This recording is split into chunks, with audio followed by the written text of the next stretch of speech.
പ്രിയപ്പെട്ട കുട്ടികളെ, അപ്പൊ നമ്മള് നൈട്രജൻ ഫിക്സേഷൻ ആണ് പഠിച്ചുകൊണ്ടിരിക്കുന്നത്. അപ്പൊ എന്താണ് നൈട്രജൻ ഫിക്സേഷൻ എന്ന് നമ്മൾ കഴിഞ്ഞ ക്ലാസ്സിൽ പറഞ്ഞതാണ്.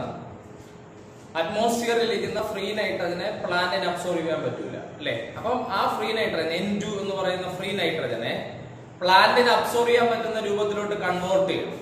അപ്പം അറ്റ്മോസ്ഫിയറിൽ ഇരിക്കുന്ന ഫ്രീ നൈട്രജൻ ഗ്യാസ് ആണ്. അറ്റ്മോസ്ഫിയറിൽ ഏറ്റവും കൂടുതലുള്ള ഗ്യാസ് ഏതാണ്? അത് നമുക്കറിയാം, നൈട്രജനാണ്. എന്നിട്ട് പോലും ആ നൈട്രജനെ പ്ലാന്റ് അബ്സോർബ് ചെയ്യാൻ പറ്റില്ല. കാരണം സ്റ്റൊമാറ്റോയിലുള്ള പ്ലാന്റ് കാർബൺ ഡൈ ഓക്സൈഡിനെ ഓക്സിജനെ മാത്രമേ എടുക്കൂ, നൈട്രജൻ എടുക്കില്ല. അങ്ങനെയാണെങ്കിൽ നൈട്രജൻ എന്ത് ചെയ്യണം? പ്ലാന്റിന് അബ്സോർബ് ചെയ്യാൻ പറ്റുന്ന ഫോമിലോട്ട് കൺവേർട്ട് ചെയ്യണം. അങ്ങനെ കൺവേർട്ട് ചെയ്യണതാണ് നമ്മൾ നൈട്രജൻ മെറ്റബോളിസം അല്ലെങ്കിൽ നൈട്രജൻ ഫിക്സേഷൻ എന്ന് വിളിക്കുന്നത്. നമ്മൾ 3 ടൈപ്പ് നൈട്രജൻ ഫിക്സേഷൻ പറഞ്ഞു.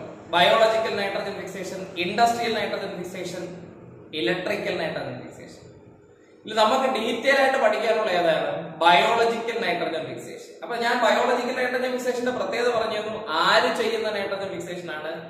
മണ്ണിലുള്ള ബാക്ടീരിയകൾ നടത്തുന്ന, മണ്ണിലുള്ള മൈക്രോ ഓർഗാനിസംസ് ആയ ബാക്ടീരിയകൾ നടത്തുന്ന നൈട്രജൻ ഫിക്സേഷൻ. അതാണ് ബയോളജിക്കൽ നൈട്രജൻ ഫിക്സേഷൻ. അപ്പൊ നമുക്ക് 3 നൈട്രജൻ ഫിക്സേഷൻ ഉണ്ടെങ്കിലും ഡീറ്റെയിൽ ആയിട്ട് പഠിക്കാൻ ഒരെണ്ണമേ ഉള്ളൂ, ബയോളജിക്കൽ നൈട്രജൻ ഫിക്സേഷൻ. ആരാണ് ഈ ബയോളജിക്കൽ നൈട്രജൻ ഫിക്സേഷൻ നടത്തുന്നത്? മണ്ണിലുള്ള ബാക്ടീരിയകൾ. മണ്ണിലുള്ള ബാക്ടീരിയകൾക്ക് എന്തിനുള്ള കപ്പാസിറ്റി ഉണ്ട്? ആ നൈട്രജനെ, കിട്ടുന്ന നൈട്രജനെ കൺവേർട്ട് ചെയ്ത് അമോണിയാക്കി മാറ്റേണ്ട കപ്പാസിറ്റി ഉണ്ട്. അമോണിയ എടുത്ത് എന്താക്കി മാറ്റേണ്ട കപ്പാസിറ്റി ഉണ്ട്? നൈട്രൈറ്റ് ആക്കി മാറ്റേണ്ട കപ്പാസിറ്റി ഉണ്ട്. നൈട്രൈറ്റിനെ പിന്നെ എന്താക്കി മാറ്റേണ്ട കപ്പാസിറ്റി ഉണ്ട്? നൈട്രേറ്റ് ആക്കി മാറ്റേണ്ട കപ്പാസിറ്റി. അപ്പൊ നമുക്ക് പറഞ്ഞു, ആദ്യം ആരാണ്? നൈട്രജൻ ആണ്, അല്ലേ? ചില ബാക്ടീരിയകൾ എന്ത് ചെയ്യുന്നു? നൈട്രജനെ അമോണിയാക്കി മാറ്റുന്നു. മറ്റു ചില ബാക്ടീരിയ എന്ത് ചെയ്യുന്നു? അമോണിയെ ഓക്സിജനുമായിട്ട് റിയാക്ട് ചെയ്യിപ്പിച്ചിട്ട് എന്താക്കി മാറ്റുന്നു? നൈട്രൈറ്റ് ആക്കി മാറ്റുന്നു. ഇത് നൈട്രൈറ്റ്, NiTrite കണ്ടോ? നൈട്രൈറ്റ്. വീണ്ടും ഈ നൈട്രൈറ്റ് ഓക്സിജനുമായിട്ട് റിയാക്ട് ചെയ്ത് എന്തായി മാറും? നൈട്രേറ്റ് ആയിട്ട് മാറും. അതാണ് NiTrAT. ഇവിടെ സ്പെല്ലിംഗിൽ വ്യത്യാസമുള്ളൂ. എന്താണ് വ്യത്യാസം? ഇത് NiTrIT, ഇത് AT. അതാണ് NO2 മൈനസ് NO3 മൈനസ്. അപ്പൊ ഇതാണ്, ഇത്രയും ചെയ്യുമ്പോഴാണ് നൈട്രജൻ ഫിക്സേഷൻ ആവുന്നത്. ഓക്കെ അല്ലേ? ഇത്രയും ചെയ്യുമ്പോഴാണ് നൈട്രജൻ ഫിക്സേഷൻ. അപ്പൊ ആദ്യം നൈട്രജനെ അമോണിയ ആക്കണം. എല്ലാ പ്ലാന്റുകൾക്കും ഈ അമോണിയ അബ്സോർബ് ചെയ്യാൻ പറ്റില്ല. അമോണിയ അബ്സോർബ് ചെയ്യാൻ പറ്റുന്ന, അമോണിയ അയോണുകൾ അബ്സോർബ് ചെയ്യാൻ പറ്റുന്നത് പാഡി പ്ലാന്റ് പോലുള്ള, നെൽച്ചെടി പോലുള്ള ചില ചെടികൾക്ക് മാത്രമേ പറ്റൂ. ബാക്കി മെജോറിറ്റി പ്ലാന്റുകൾ അബ്സോർബ് ചെയ്യുന്നത് ഏത് ഫോമാണ്? നൈട്രേറ്റ് എന്ന് പറയുന്ന ഫോമാണ്. അപ്പൊ ഇങ്ങനെ ചില ബാക്ടീരിയകളുടെ, മണ്ണിൽ കാണപ്പെടുന്ന മൈക്രോ ഓർഗാനിസംസ് ആയ ബാക്ടീരിയകളുടെ സഹായത്തോടെ നൈട്രജനെ പ്ലാന്റിന് അബ്സോർബ് ചെയ്യാൻ പറ്റുന്ന ഫോമിലോട്ട്, പറ്റുന്ന രൂപത്തിലോട്ട് കൺവേർട്ട് ചെയ്യുന്നതിനാണ് എന്ത് വിളിക്കുന്നത്? ബയോളജിക്കൽ നൈട്രജൻ ഫിക്സേഷൻ എന്ന് വിളിക്കും. Biological nitrogen fixation. ഓക്കെ അല്ലേ? ഈ ബയോളജിക്കൽ നൈട്രജൻ ഫിക്സേഷനിൽ തന്നെ 2 ടൈപ്പ് ഉണ്ട്. അതായത് 2 ടൈപ്പ് ബാക്ടീരിയ എന്ന് ഉദ്ദേശിച്ചത്, ചില ബാക്ടീരിയകള് മണ്ണില് ഫ്രീ ആയിട്ട് കിടന്നിട്ട്, ഉദാഹരണം പറഞ്ഞാല് റൊഡോസ്പൈറലം, ബെയ്ജർനിക്കിയ, അസറ്റോബാക്ടർ, ഇങ്ങനെയൊക്കെയുള്ള ചില ബാക്ടീരിയകളുണ്ട്. നോസ്റ്റോക്ക്, അനബീനയൊക്കെ പോലുള്ള സയാനോ ബാക്ടീരിയകളും ഇതിൽ വരും. ഇവരൊക്കെ മണ്ണിലോ വെള്ളത്തിലോ ഫ്രീ ആയിട്ട് കിടന്നുകൊണ്ട് തന്നെ നൈട്രജൻ, ഫ്രീ ആയിട്ട് മീൻസ് ഒരിടോ അറ്റാച്ച് ചെയ്യില്ല, ഒരു പ്ലാന്റിന്റെ റൂട്ടിനുള്ളിൽ കയറില്ല, അല്ലാതെ മണ്ണിലോ വെള്ളത്തിലോ ഒക്കെ ഫ്രീ ആയിട്ട് കിടന്ന നൈട്രജൻ ഫിക്സേഷൻ നടത്തും. അത് എന്താണ്? സിംബയോട്ടിക്കും ഇങ്ങനെ ഫ്രീ ലിവിങ്, ഇങ്ങനെ 2 ആയിട്ട് ക്ലാസ് ചെയ്യാൻ പോകണം. അതിനാണ് ഞാൻ ആദ്യം ഇത് പറഞ്ഞത്. സിംബയോട്ടിക്കുകാരുടെ പ്രത്യേകത എന്ന് അറിയാമോ? Symbiotic biological nitrogen fixing bacteria ഇതുപോലെ മണ്ണിൽ ഫ്രീ ആയിട്ട് കിടന്നാൽ പറ്റില്ല അവർക്ക്. അവരെന്ത് ചെയ്യും? ലെഗുമിനസ് പ്ലാന്റിന്റെ, പ്രത്യേകിച്ച് പയർ, നമ്മൾ പഠിച്ചിട്ടുണ്ട്, പയർവർഗത്തിലേപ്പെട്ട ചെടികളുടെ വേരിനുള്ളിൽ കയറി നൈട്രജൻ ഫിക്സേഷൻ നടത്തുന്ന ബാക്ടീരിയ റൈസോബിയം നമ്മൾ പഠിച്ചിട്ടില്ലേ? അതുപോലെ റൈസോബിയം മാത്രമല്ല വേറെ ബാക്ടീരിയകളുണ്ട്. അപ്പം ബയോളജിക്കൽ നൈട്രജൻ ഫിക്സിംഗ് ബാക്ടീരിയ 2 ടൈപ്പായി. സിംബയോട്ടിക്കും ഉണ്ട്, ഫ്രീ ലിവിംഗും ഉണ്ട്. സിംബയോട്ടിക് എന്താ? ലെഗുമിനസ് പ്ലാന്റ് പോലുള്ള പ്ലാന്റുമായിട്ട് എന്തുണ്ടാക്കുന്നു? അസോസിയേഷൻ ഉണ്ടാക്കുന്നു. ആ വേരിനകത്ത് കയറി പോയിട്ട് അവിടെ ഇരുന്ന് നൈട്രജൻ ഫിക്സേഷൻ നടത്തും. അത് റൈസോബിയത്തെയും ഫ്രാങ്കിയെയും പോലുള്ള വളരെ ചുരുക്കം ചിലർ മാത്രം. എന്നാൽ ബാക്കിയുള്ള മെജോറിറ്റി ബാക്ടീരിയകളും മണ്ണില്, വെള്ളത്തില്, എവിടെയാണോ അവിടെ ഫ്രീ ആയിട്ട് കിടന്നതിന് എന്ത് ചെയ്യും? Nitrogen fixation. മണ്ണിൽ എന്തെടുത്താൽ മണ്ണിൽ ഫ്രീ ആയിട്ട് കിടന്നവർ നൈട്രജൻ ഫിക്സേഷൻ നടത്തും. അപ്പൊ ബയോളജിക്കലിൽ തന്നെ 2 ടൈപ്പ് വന്നു. ഏതാ? Free living nitrogen fixing bacterium എന്നോ symbiotic biological nitrogen fixing bacterium വരെയാണ്. ഫ്രീ ലിവിംഗ്, എവിടെ കയറൂല? ഒരു ചെടിയുടെ വേരിനകത്ത് കയറില്ല. അതിന് എക്സാമ്പിൾ ആണ്, ഫ്രീ ലിവിംഗിന് എക്സാമ്പിൾ ആണ് റോഡോസ്പൈറലം, ബെയ്ജർനിക്കിയ, അസറ്റോബാക്ടർ, നോസ്റ്റോക്ക്, അനബീന. ഇവരാരും എന്ത് ചെയ്യില്ല?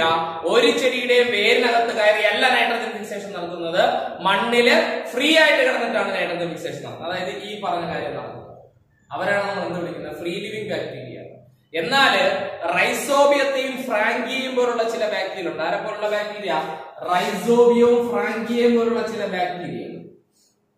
റൈസോബിയം അതുപോലെ തന്നെ ഫ്രാങ്കിയ, റൈസോബിയവും ഫ്രാങ്കിയയും പോലുള്ള ചില ബാക്ടീരിയ ഉണ്ട്. ഈ റൈസോബിയത്തെ സംബന്ധിച്ച് ഇവന്മാര്, റൈസോബിയാലും ഫ്രാങ്കിയാലും ഇവന്മാര് ഫ്രീ ലിവിംഗും ആണ് ആസ് വെൽ ആസ് സിംബയോട്ടിക്കും. എന്ന് പറഞ്ഞാൽ അർത്ഥം എന്താ?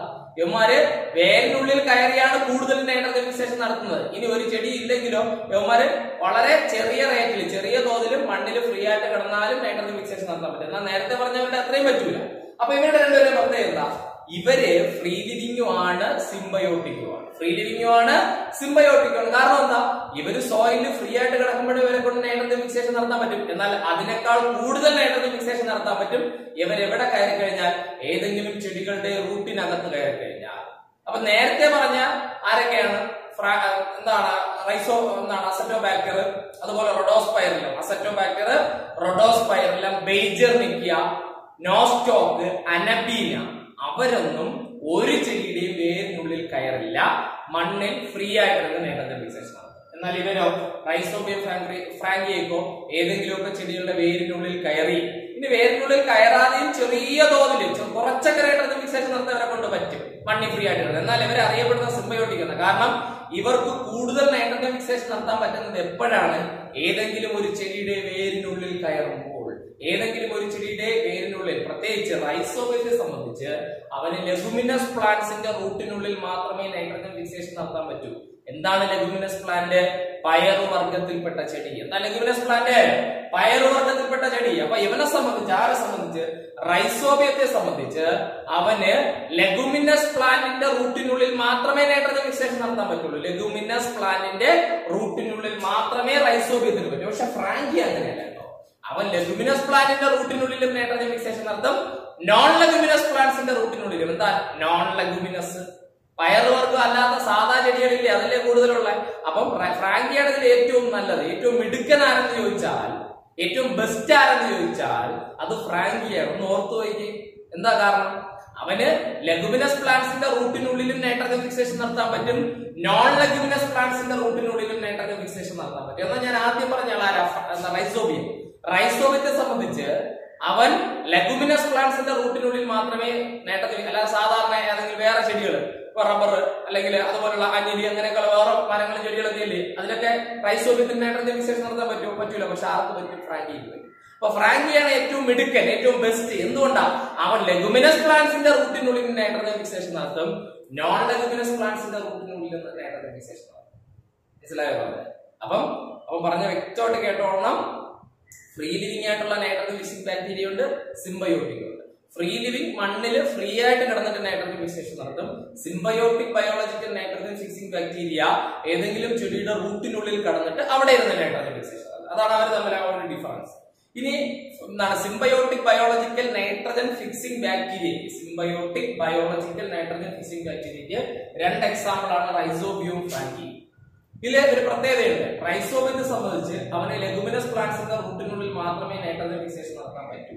അതേസമയം ഫ്രാങ്കിക്കാണെങ്കിലോ ലെഗുമിനസ് പ്ലാന്റ്സിന്റെ റൂട്ടിനുള്ളിൽ നൈട്രജൻ ഫിക്സേഷൻ നടത്താൻ പറ്റും, നോൺ ലെഗുമിനസ്, അതായത് ഏത് ചെടിയുടെ റൂട്ടിനുള്ളിലും നൈട്രജൻ ഫിക്സേഷൻ നടത്താൻ കപ്പാസിറ്റി ഉള്ളതാണ്. ഏത് ചെടിയുടെ റൂട്ടിനുള്ളിലും നൈട്രജൻ ഫിക്സേഷൻ നടത്താൻ കപ്പാസിറ്റി ഉള്ള ആളാണ് ആര്?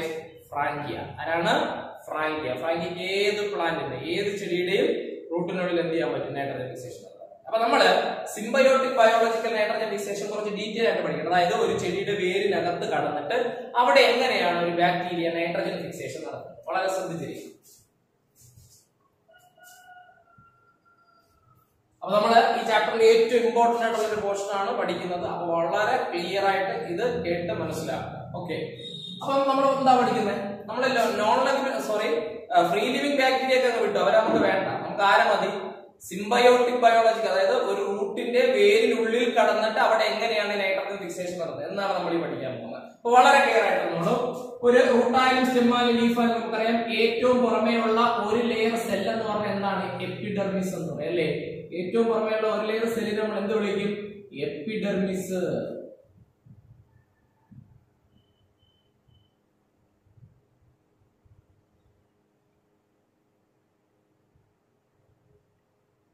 ഏറ്റവും പുറമേയുള്ള ഒരു ലെയർ സെല്ലിനെ വിളിക്കുന്ന പേരെന്താ? എപ്പിഡെർമിസ്. അപ്പൊ റൂട്ടായാലും സ്റ്റെമ്മായാലും ലീഫായാലും ആരായാലും ഏറ്റവും പുറമേയുള്ള ഒരു ലെയർ എന്ത് തന്നെയാണ്? ഏറ്റവും പുറമേയുള്ള ഒരു ലെയർ എപ്പിഡെർമിസ് തന്നെയാണ്. ഏറ്റവും പുറമേയുള്ള ഒരു ലെയർ എപ്പിഡെർമിസ്. ഈ എപ്പിഡെർമൽ സെല്ലുകളുടെ ഔട്ട്ഗ്രോത്തിനെയാണ് നമ്മൾ റൂട്ട് ഹെയർസ് എന്ന് വിളിക്കുന്നത്. റൂട്ടിൽ വരുമ്പോൾ എന്ത് വിളിക്കും നമ്മൾ? Root hairs. അപ്പൊ എപ്പിഡെർമൽ സെല്ലുകളുടെ ഔട്ട്ഗ്രോത്ത്, എപ്പിഡെർമൽ സെല്ലുകളുടെ ഔട്ട്ഗ്രോത്തിനെ നമ്മൾ എന്ത് വിളിക്കും? റൂട്ട് ഹെയർസ് എന്ന് വിളിക്കും. എപ്പിഡെർമൽ സെല്ലുകളുടെ ഔട്ട്ഗ്രോത്തിനെ എന്ത് വിളിക്കും?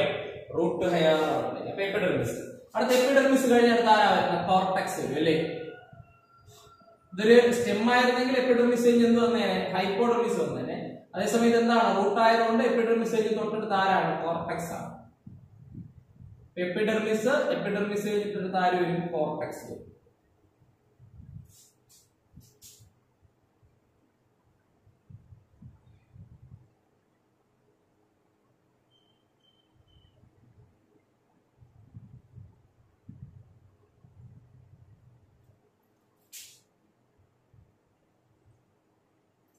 അടുത്ത എൻഡോ കോർട്ടെക്സ് കഴിഞ്ഞെടുത്ത് ആരാ വരുന്നത്? എൻഡോഡെർമിസ്. എപ്പിഡെർമിസ് കോർട്ടെക്സ്, അത് കഴിഞ്ഞ് അടുത്ത് വരുന്ന ലെയറിന്റെ പേരെന്താ? നമ്മൾ അനാട്ടമി പഠിച്ചതാണ്, എൻഡോഡെർമിസ്. എൻഡോഡെർമിസ് എന്ന് പറയുന്നത് വളരെ സിമ്പിൾ ആയിട്ടുള്ള ഒരു ലെയർ, വൺ ലെയർ ഓഫ് സെല്ലാണ്, സിംഗിൾ ലെയർ ഓഫ് സെല്ലാണ് കേട്ടോ. വളരെ സിമ്പിൾ ആയിട്ടുള്ള ഒരു സിംഗിൾ ലെയർ ആണ് ആര്? എൻഡോഡെർമിസ്.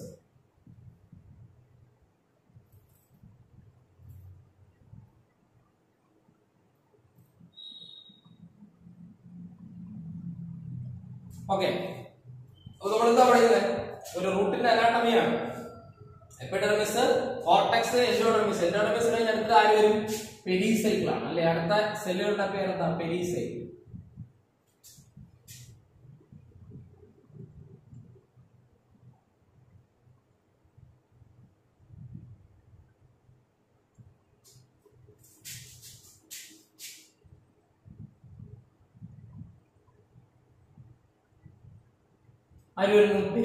അപ്പൊ ഇതാണ് ഒരു റൂട്ടിന്റെ അനാട്ടമി. അപ്പൊ നമ്മൾ പഠിക്കുന്നത് എന്താ? റൈസോബിയത്തെയും ഫ്രാങ്കിയെയും പോലുള്ള symbiotic biological nitrogen fixing bacteria ലെഗുമിനസോ നോൺ ലെഗുമിനസോ ആയിട്ടുള്ള ഏതെങ്കിലും ഒരു പ്ലാന്റിന്റെ റൂട്ടിനുള്ളിൽ കയറിയിട്ട് എങ്ങനെയാണ് അവിടെ നൈട്രജൻ ഫിക്സേഷൻ നടത്തുന്നത്, അതാണ് നമ്മൾ പഠിക്കാൻ പോകുന്നത്. അപ്പൊ ഇവിടെ ഏറ്റവും പുറമെ എപ്പിഡെർമിസ് ആണ് അല്ലെ. ഒരു റൂട്ടിന്റെ ഏറ്റവും പുറമെയുള്ള ലെയർ ആണ് എപ്പിഡെർമിസ്. അത് കഴിഞ്ഞാൽ പിന്നെ സോയിലാണ് വരുന്നത്. അപ്പൊ ഇവിടെ ആരാണ് ശരിക്കും? ഇവിടെയൊക്കെ സോയിലാണ് കേട്ടോ. ഇവിടെ എല്ലാം ആരാ വരുന്നത്? ഇവിടെ എല്ലാം സോയിൽ. അപ്പൊ സോയിലാണ് ആര് വരുന്നത്? ഈ ബാക്ടീരിയ. റൈസോബിയോ ഫ്രാങ്കിയോ പോലുള്ള ബാക്ടീരിയ ഇങ്ങനെ വരും. റൈസോബിയോ ഫ്രാങ്കിയോ പോലുള്ള ബാക്ടീരിയ. പക്ഷെ ഇവർക്ക് ഫ്രീ ലിവിംഗ് ആയിട്ട് നൈട്രജൻ ഫിക്സേഷൻ നടത്താൻ ജസ്റ്റ് അത് പറ്റുമെന്നേ ഉള്ളൂ കുറച്ച്. എന്നാൽ ഇവര് കൂടുതലും ഫ്രാങ്കിയും റൈസോബിയത്തെയും പോലുള്ള ബാക്ടീരിയകള് എന്താണ് ഫ്രീ ലിവിംഗ് ആയിട്ട് നൈട്രജൻ ഫിക്സേഷൻ നടത്തും. എന്നാലും കൂടുതൽ അവർക്ക് എങ്ങനെയാ പറ്റുന്നത്? ഒരു പ്ലാന്റിന്റെ റൂട്ടിനുള്ളിൽ കയറിയിട്ട് അവിടെ ഇരുന്ന് നൈട്രജൻ ഫിക്സേഷൻ. അപ്പൊ എങ്ങനെയാണ് ഇവര് ഈ പ്ലാന്റിനകത്ത് നൈട്രജൻ ഫിക്സേഷൻ നടത്തുന്നതെന്ന് നോക്കിക്കോളൂ. അപ്പൊ ഇവരെന്ത് ചെയ്യുന്നറിയാമോ? ഈ ബാക്ടീരിയ ഇത് റൂട്ട് ഹെയർ ആണ് കേട്ടോ. റൂട്ട് ഹെയർ എന്താണെന്ന് അറിയാലോ? എപ്പിഡെർമൽ സെല്ലുകളുടെ ഔട്ട്ഗ്രോത്തിനെയാണ് നമ്മൾ എന്ത് വിളിക്കുന്നത്? എപ്പിഡെർമൽ സെല്ലിന്റെ ഔട്ട്ഗ്രോത്തിനെയാണ് റൂട്ട് ഹെയർ എന്ന് വിളിക്കുന്നത്. അപ്പൊ ഇവിടെ എല്ലാം ധാരാളം സോയിലെല്ലാം ധാരാളം എന്ത് കാണും? നേരത്തെ പറഞ്ഞ പോലെ ബാക്ടീരിയകൾ കാണും. അപ്പൊ ഈ ബാക്ടീരിയ എന്ത് ചെയ്യും? ഒരു റൂട്ട് ഹെയറിനെ ഇൻഫെക്ട് ചെയ്യും. എന്ത് ചെയ്യും? ഇൻഫെക്ട് ചെയ്യുന്ന പറഞ്ഞാൽ എന്താ? അതുവഴി ബാക്ടീരിയകൾ അകത്തോട്ട് കയറുന്നുണ്ടോ? ഒരു റൂട്ട് ഹെയറിനെ ഇൻഫെക്ട് ചെയ്തിട്ട് ബാക്ടീരിയകൾ എങ്ങോട്ട് കയറി? കണ്ടോ? റൂട്ടിനുള്ളിലേക്ക് കയറിയുണ്ടോ ബാക്ടീരിയ? അപ്പം nitrogen fixation, symbiotic biological nitrogen fixation ആണ് പറയുന്നത്. റൂട്ടിനുള്ളിൽ കയറി എങ്ങനെ നൈട്രജൻ ഫിക്സേഷൻ നടത്തുന്നു ശ്രദ്ധിച്ച് കേൾക്കണം. കണ്ടോ? റൂട്ടിനെ ഇൻഫെക്ട് ചെയ്തിട്ടുണ്ടോ? എന്നിട്ട് അതിലൂടെ അകത്തെ കയറിയില്ലേ ബാക്ടീരിയ? ഇങ്ങനെ ബാക്ടീരിയ മൂവ് ചെയ്ത് പോകുന്നുണ്ടോ? ഇവിടെ പോകുന്നു നോക്കിക്കേ. അപ്പൊ ഇത് കോർട്ടെക്സ് ആണ്. കോർട്ടെക്സിന്റെ പ്രത്യേകത കോർട്ടെക്സ് തുടങ്ങുന്ന പോർഷൻ, ഈ ഒരു പോർഷൻ നമുക്ക് ഔട്ടർ കോർട്ടെക്സ് എന്നും ഇവിടെയാണ് കോർട്ടെക്സ് തീരുന്നത് അല്ലേ. ഈ ഒരു പോർഷൻ നമുക്ക് ഇന്നർ കോർട്ടെക്സ് എന്ന് വിളിക്കാം അല്ലേ. ഇവിടെ നിന്നാണ് കോർട്ടെക്സിന്റെ തുടക്കം, സ്റ്റാർട്ടിങ്, അത് ഔട്ടർ കോർട്ടെക്സ്. ഇവിടെ കോർട്ടെക്സ് എൻഡോഡെർമിസിന്റെ തൊട്ട് മുന്നേ ആര് തീരുന്നു? കോർട്ടെക്സ് തീരും. അതിനെ നമ്മൾ ഇന്നർ കോർട്ടെക്സ് എന്ന് വിളിക്കും. ഇത് ഔട്ടർ കോർട്ടെക്സ്, ഇത് ഇന്നർ കോർട്ടെക്സ്. ഓക്കെ, അപ്പൊ ഇങ്ങനെ ബാക്ടീരിയകൾ കണ്ടോ അകത്തേക്ക് പോകണുണ്ടോ, ഇങ്ങനെ പോകുന്നുണ്ടോ ബാക്ടീരിയ? അപ്പൊ നോക്കിയേ, അപ്പൊ സോയിൽ ഉണ്ടായിരുന്ന റൈസോബിയത്തെയും ഫ്രാങ്കിയെയും പോലുള്ള ബാക്ടീരിയകൾ റൂട്ട് ഹെയറിനെ ഇൻഫെക്ട് ചെയ്യുന്നു. ഇൻഫെക്ട് ചെയ്ത ആ പോർഷനിലൂടെ ബാക്ടീരിയകൾ അകത്തേക്ക് കടക്കുന്നു. അകത്തേക്ക് കടന്നില്ലേ? ഈ അകത്തേക്ക് കടന്ന് ബാക്ടീരിയകൾ പോകുന്ന ഒരു റൂട്ട് കണ്ടോ, പോകുന്നില്ലേ, പോകുന്നൊരു വഴി കണ്ടോ? ഇങ്ങനെ ബാക്ടീരിയ ഏതുവരെ എത്തും? ആ റൂട്ടിന്റെ ഇന്നർ കോർട്ടെക്സ് വരെ പോകും. കണ്ടോ ഏതുവരെ പോകും? ഇങ്ങനെ ഏതുവരെ പോകും? റൂട്ട് ഹെയറിനെ ഇൻഫെക്ട് ചെയ്ത് അതൊരു ബാക്ടീരിയ അകത്ത് കയറിയിട്ട് ഇങ്ങനെ പോകുന്ന റൂട്ട് കണ്ടോ ഏതുവരെ പോവേണ്? ഇന്നർ കോർട്ടെക്സ് വരെ. കോർട്ടെക്സ് തീരുന്ന ആ പോർഷൻ വരെ ഇങ്ങനെ ബാക്ടീരിയകൾ എത്തുകയാണ്. അപ്പൊ ഈ ബാക്ടീരിയകൾ സഞ്ചരിക്കുന്ന ആ പാത്ത് കണ്ടോ, ഇങ്ങനെയാണ് ബാക്ടീരിയ പോകുന്നത്. ആ പാത്തിനെ നമ്മൾ എന്ത് വിളിക്കും? ഇൻഫെക്ഷൻ ത്രെഡ് എന്നാണ് വിളിക്കുന്നത്. ബാക്ടീരിയ പോയൊരു പാത്ത് കണ്ടില്ലേ, ഇങ്ങനെ പോകുന്ന ഒരു പാത്ത് കണ്ടില്ലേ, അത് നമ്മൾ എന്ത് വിളിക്കും? Infection thread. അങ്ങനെ ഇൻഫെക്ഷൻ ത്രെഡിലൂടെ ബാക്ടീരിയകൾ എവിടെ എത്തി? ഇന്നർ കോർട്ടെക്സിലെത്തി. ഇൻഫെക്ഷൻ ത്രെഡിലൂടെ ബാക്ടീരിയകൾ അങ്ങനെ എവിടെ എത്തിയിരിക്കുകയാണ്? ഇപ്പോ ഇന്നർ കോർട്ടെക്സിലെത്തി. ബാക്ടീരിയകൾ എവിടെ എത്തി? ഇന്നർ കോർട്ടെക്സിലെത്തി. ഇനി ബാക്ടീരിയ പ്രത്യേകത, ഏത് ഷേപ്പിലുള്ള ബാക്ടീരിയ ആയാലും അകത്ത് കയറി കഴിഞ്ഞാൽ അതിന്റെ ഷേപ്പ് റോഡ് ഷേപ്പ് ആയിട്ട് മാറും അല്ലേ. അകത്ത് കയറി അവരുടെ ഷേപ്പ് ഇങ്ങനെ നീളമുള്ള ഷേപ്പിനെ നമ്മൾ എന്താ വിളിക്കുന്നത്? റോഡ് ഷേപ്പ് അറിയാലോ, റോഡ് ഷേപ്പ് ആയി മാറും. റോഡ് ഷേപ്പ്, സാധാരണ റോഡ് ഷേപ്പ് ആവുന്ന ബാക്ടീരിയ നമ്മൾ എന്താണ് ബാസിലസ് എന്നാണ് വിളിക്കേണ്ടത്. ഇത് ബാസിലസ് തന്നെയാണ്, പക്ഷെ ബാക്ടീരിയക്ക് പുറത്തിരുന്നപ്പോൾ ഒരു ഷേപ്പ്, അകത്ത് കയറുമ്പോൾ വേറെ ഷേപ്പ് ആയി മാറും. അതുകൊണ്ട് നമ്മൾ ബാക്ടീരിയോയിഡ് എന്ന് വിളിക്കും. ഈ ബാക്ടീരിയകള് അകത്ത് കയറി കഴിഞ്ഞാൽ അതിനെ എന്ത് വിളിക്കും? ബാക്ടീരിയോയിഡ് എന്നാണ് വിളിക്കുന്നത്. അപ്പൊ ഒന്നുകൂടി ഒരു റൂട്ട് ഹെയറിനെ ഇൻഫെക്ട് ചെയ്തിട്ട് ആ ബാക്ടീരിയകൾ അതുവഴി നേരെ എവിടെ എത്തി? ഇൻഫെക്ഷൻ ത്രെഡിലൂടെ സഞ്ചരിച്ച്. എന്തിലൂടെ സഞ്ചരിച്ച്?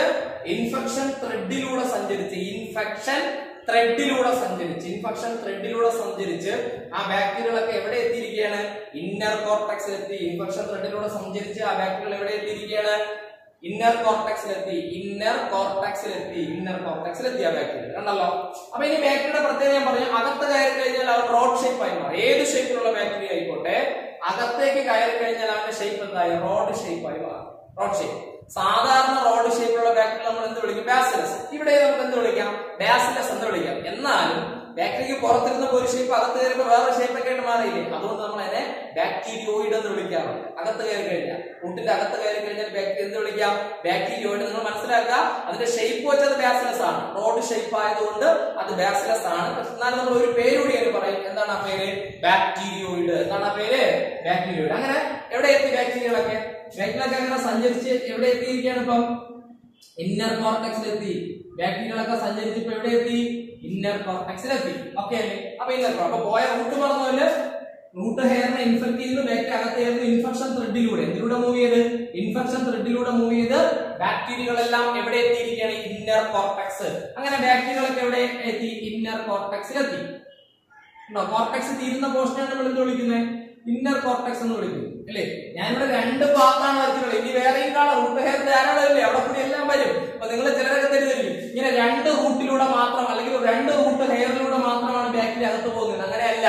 ഈ പ്ലാന്റില് അല്ലെങ്കിൽ ഈ റൂട്ടില് എത്ര റൂട്ട് ഹെയർസ് ഉണ്ടോ, ഇനി ധാരാളം റൂട്ട് ഹെയർസ് കാണും. അതിലൂടെ എല്ലാ ബാക്ടീരിയകളും ഇതുപോലെ എവിടെ എത്തും? ഇന്നർ കോർട്ടെക്സിലേക്ക് എത്തും. എവിടേക്ക് എത്തും? ഇന്നർ കോർട്ടെക്സിലേക്ക് എത്തും. റൂട്ടിന്റെ ഇന്നർ കോർട്ടെക്സിൽ ആരെത്തിയിരിക്കുകയാണ്? ബാക്ടീരിയോയിഡ്. നേരത്തെ ബാക്ടീരിയ എന്ന് വിളിച്ചപ്പോ ബാക്ടീരിയോയിഡ്. അകത്ത് കയറി കഴിഞ്ഞാൽ ബാക്ടീരിയോയിഡ്. ഇനി എന്ത് ചെയ്യുമെന്ന് അറിയാമോ? ഈ ഇന്നർ കോർട്ടെക്സിലേക്ക് വരും. ഇപ്പൊ ഈ ഇടയ്ക്കിരിക്കുന്ന ഈ എൻഡോഡെർമിസ് വലിയ തടസ്സമൊന്നും അല്ല കേട്ടോ. അത് വളരെ നേരെ കാണാൻ പോലും അല്ല, വളരെ സിംഗിൾ ലെയർ ആണ്. ഒറ്റ ലെയർ സെല്ലാണ് ഈ എന്താ വിളിക്കുന്നത്? എൻഡോഡെർമിസ്. അതവിടെ ഒരു തടസ്സമല്ല. ഈ ബാക്ടീരിയകൾ എന്ത് ചെയ്യുമെന്ന് അറിയാം?